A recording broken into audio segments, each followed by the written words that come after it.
Você acredita em coisas que não têm explicação? Porque o que aconteceu com meu tio, o Elias, até hoje me tira o sono. E juro, é tudo verdade.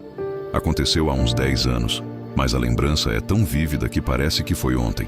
O Elias sempre foi um cara cético, sabe? Desses que só acredita vendo.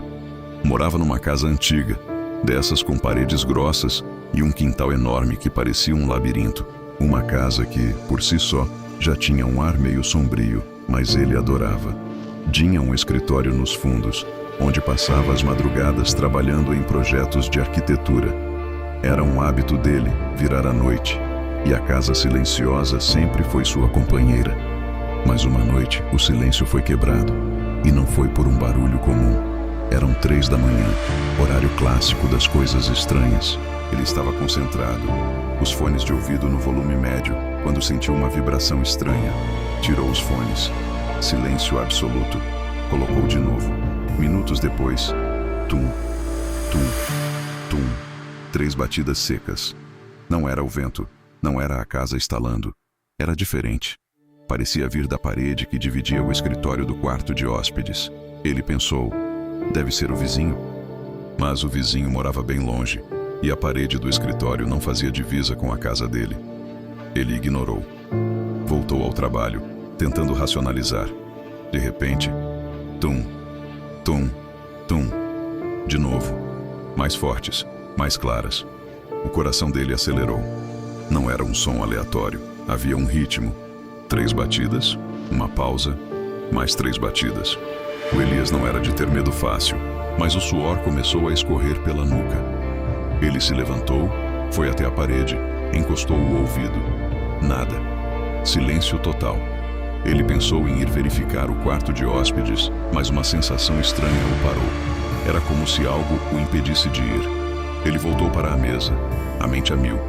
Tentou se convencer de que era cansaço, a mente pregando peças, mas as batidas voltaram.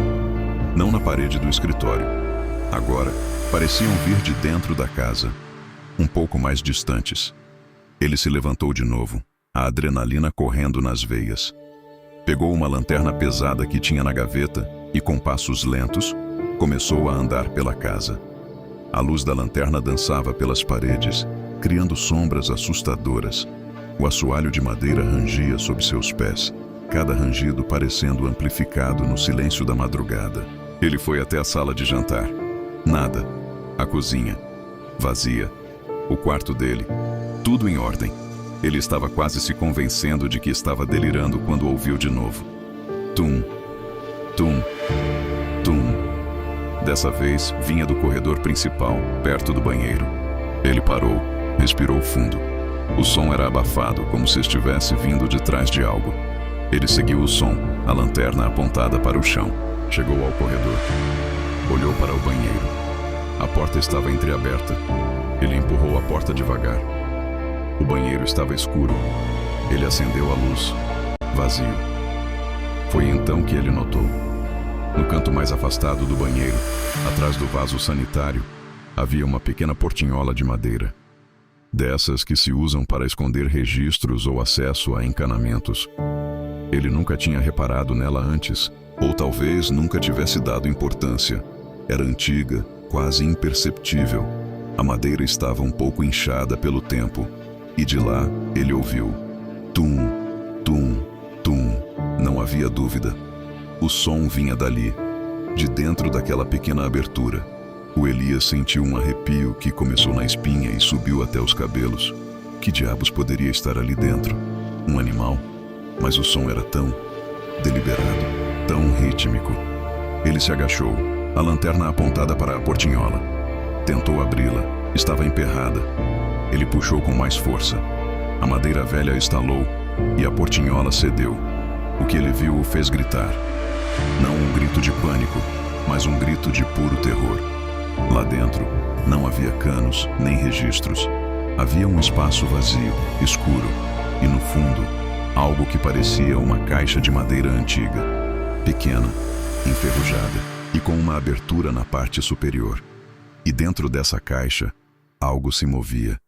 Ele apontou a lanterna para dentro, tremendo, e viu um boneco. Não um boneco comum. Era um boneco de pano, desses antigos, com botões nos olhos e um sorriso costurado. Mas o que o aterrorizou não foi o boneco em si, foi a mão.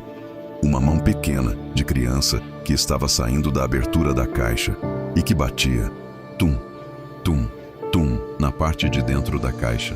Não era o boneco, era a mão de uma criança.